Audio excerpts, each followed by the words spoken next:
lúc ở liền tu là sợ đi nó thằng nào mà giờ lúc bé liền tu nhớ rằng này ý chồng phong như cái tí mong sợ đời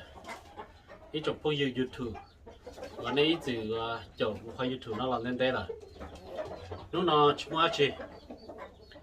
lúc nào cũng mua ý lúc tháp để cho là thả cho bé ý chồng phong như nhẹ nhẹ cái cho nên sao tụi thả ok sĩ thả ok cơ trên đây là nó mua ý từ phong như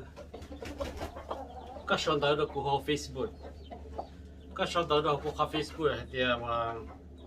của sai có mà gì thì cũng từ có báo chỉ chắc cái gì thì bây giờ nhà cái thế cái gì thì bây giờ nhà cái là chỉ nhà cái thôi chỉ báo được các sản phẩm đó của Facebook thì có thể của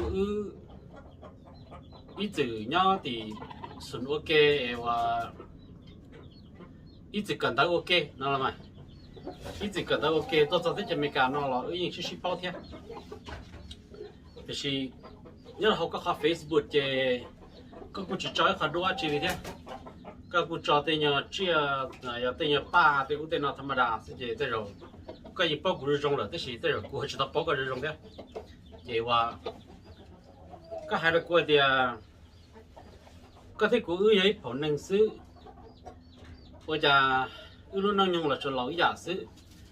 我家个的学 retire 了，古还知道 retire 呢呢，你好烦你这样呀，给 retire 那么古老你知道 retire 的啊，古老你这么好的我的，但是古他们就开了搞的给 retire 那么，你知道才到的，有主要个能用做一个的 retire。 cái retire nó chơi nhớ được có nè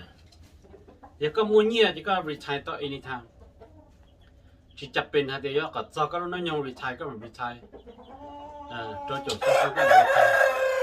thì chỉ giờ có ít tuầnนึงmua nhiều mua chia chơi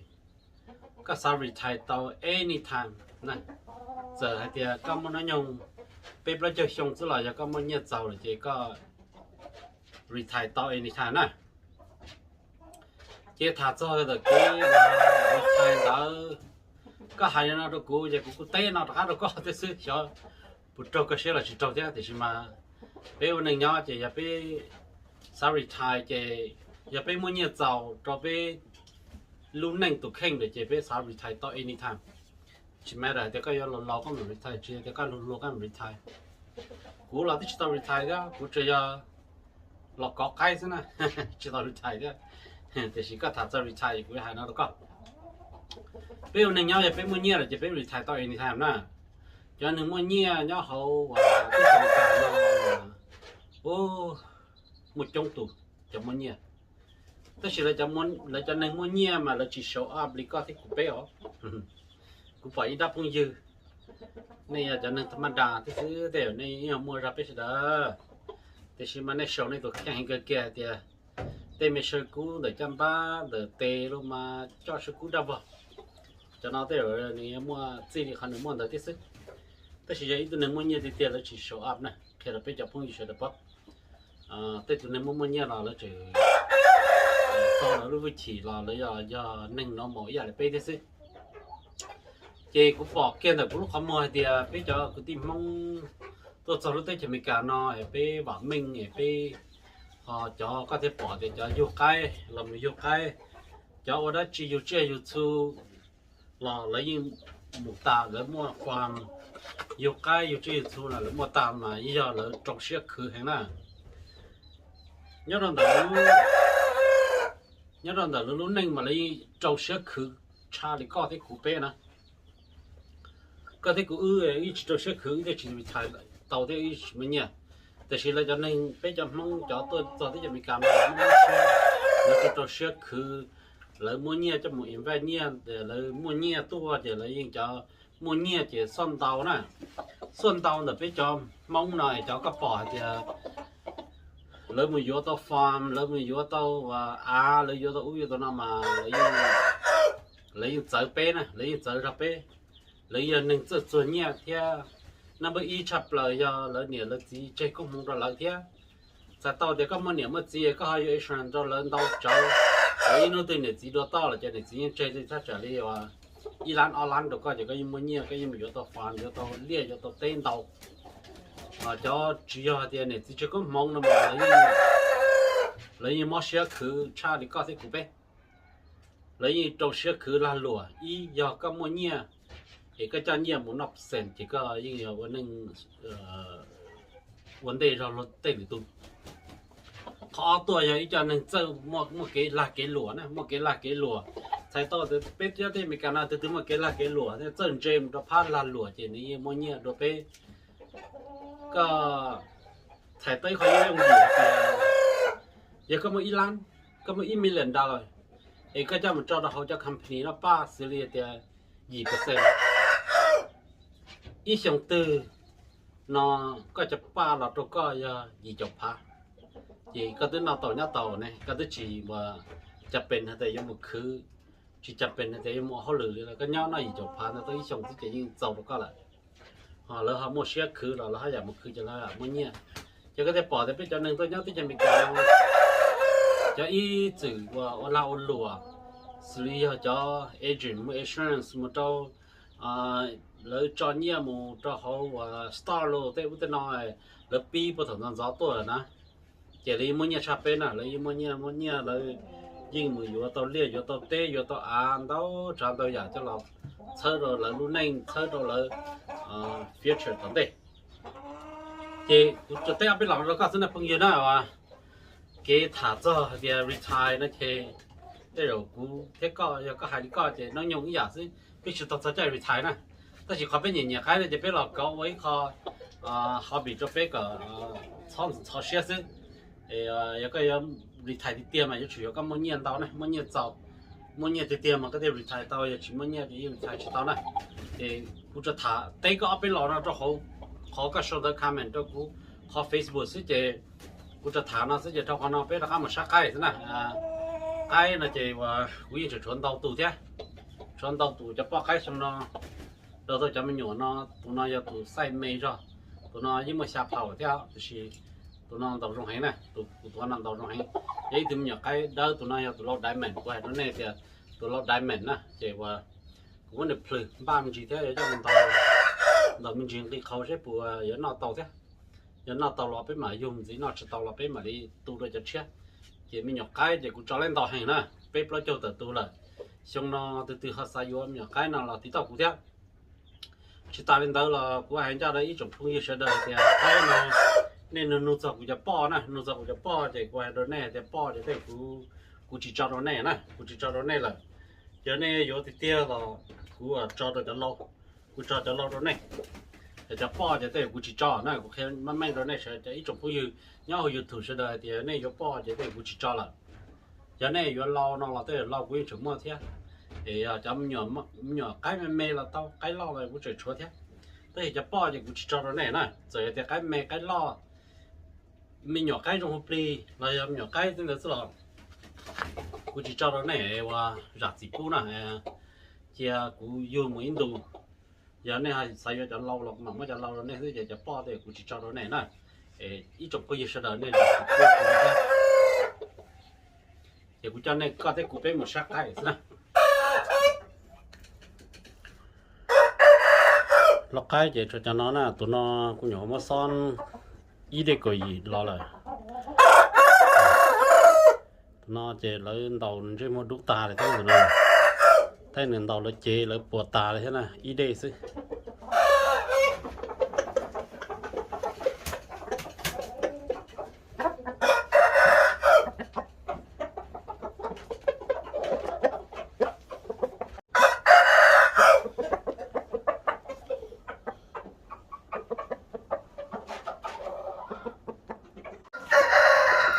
nó cái tụi nó cũng mới son đi rồi nè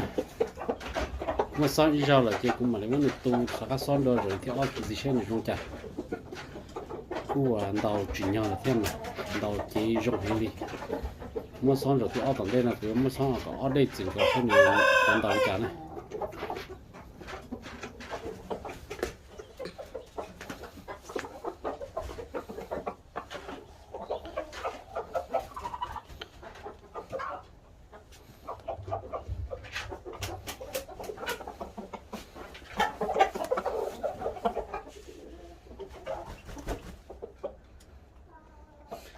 lâu tao nó cũng nhộng mất được chuột tì ta nè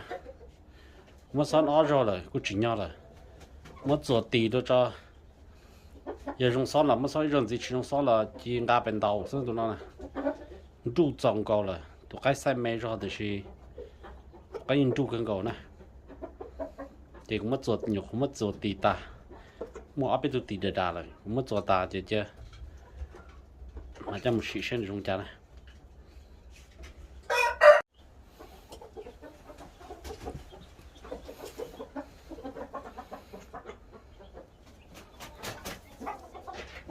ok Mr. Bell nè Mr. Bell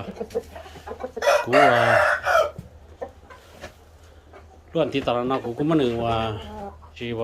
nhớ nè chỉ nhớ cái nào đâu cái bộ trong tata đi để tận thọ để ông gam một xa gì là thì xưa là không có lỡ tù nè lỡ tiền đầu nó cái là lỡ tù thân nó bóc lõ là chỉ lỡ xa xỉ cái tàu khán tàu nó chỉ lỡ tất cả trăm tàu nhiệt rồi chỉ trâu của tụi nó mới được khoa y đê chỉ cái như bỏ đê y chỉ sinh trần trồng cái kia đê o chỉ nên tàu chỉ cái bỏ sáu tấn thoi rồi nè tiền tàu chứ thì mà cứ trong nó khai thì tụi chỉ khởi tránh rồi thì tụi chỉ không có chứ này vậy tụi cái và đầu trong cái tụi nó Mr. Bell nè giờ quý tụi cứ nhá khảo phụ này xa tụi nó cũng này cứ xa cầm này tôi break hết tụi nó giờ tí lần gì nè tôi cho nó cũng như cứ xa tụi cái tụi nó cũng này của tu rồi nó tao tao ba tu này tu giờ chắc phải khó cho mình thích còn chưa tận đây nè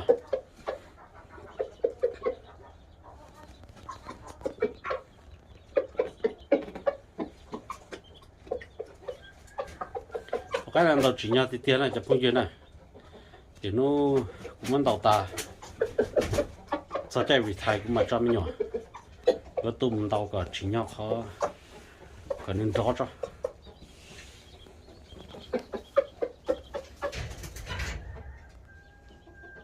tụi gì bây giờ tụi nó giờ tụi lo và Alibaba cũng ngang một tấn đầu đấy thế nè ngang một tấn đầu đấy chỉ món ba thường mình chuyển gì món ba mình cho vấn thi cầu chua cho là tụi đó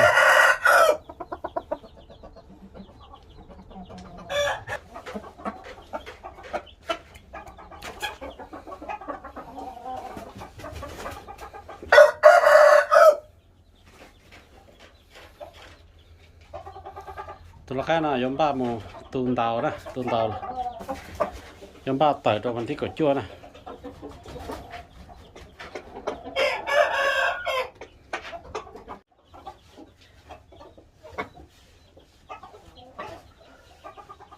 cái chừng kỳ lạ cái ấy cho tụi này bây giờ cái tàu ship thả cả bé ship bao đi này ship thả cả bé học bao thì kênh giảng từ bé sao tàu cái là tụi cái nữa giờ đó chỉ nè thì cũng sao tàu feedback là này sẽ đời giờ cái tụi cái này học tụi đi trả cái thêm một dòng tàu nữa nè thì tụi cái gì cũng ta chỉ gì rồi thế tụi gì được hay dùng tụi tàu là thế sự chỉ như một cái thôi thì lúc nào nè cái bây giờ tụi tàu thì bây giờ này tao ba mình lúc cho nè này tao mình ba lúc cho nè lúc cho thái nè lúc cho thái nè mà tao muốn học cái cho là tù nè tại tao để cái cho là chủ ta cái cho là một giết chả cái cho là giết chả có hay có và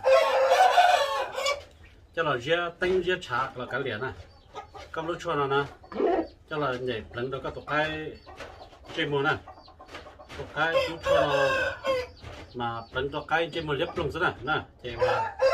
lúc cho nó khi là này cho là lần này cho cái cả này cho cái trên mùa liếp rồi lông co nghe tu này tụi nó cái mình tàu chỉ tàu thế xuất chất thời gian làm ba cho đây tụi nó cái đây nè lần khi mình là cho tập lần đi lần cái to là lần đi hay lần cái trên mà lia còn trên mà sát đàn đi trên mà lúc không là giờ tao pleng đi nè pleng này và lúc cho nó cái pleng lúc cho nó cái pleng ta cái tao cái mà cho tăng giết trả thì cái tao cái chỉ một liếp pleng thế nào liếp pleng cũng có hay đi thì bây giờ tao muốn ba thế này chặt lúa cho anh đi sử dụng cho khai này bao rồi nè cái gì tao nói thế là cho mình giờ tút lúa nhiều cái sầu cho khai nè rồi tôi cái cái con số tao cái món này tu tao trong này cái tao là giết trả nè cái gì nó cho nó nè giờ lúc cho nó cho là pleng cái tao cái pleng này cũng pleng là xếp pleng lúc trên một cái liếp pleng tới họ ngay to để xếp bự nó tới họ và tì to liếp pleng nó là cái tao pleng đó thế bây giờ tới họ sai tao tới và công ty liếp pleng nó là cái tao pleng còn liếp pleng thế thì cho đó nó là cái tao pleng tới nó cái tao pleng to nè thì đây tao là đây cho lúa đây những cái sợi dầu khai cho tao phèn nè phèn qua thì đây thì tụi tao khai trên một liếp pleng một số tao xài viên nên thì lái biệt này rồi đây chỉ tôi thì nên chỉ lái biệt đó thì cũng chúng nó thảm mê rồi này sẽ được sức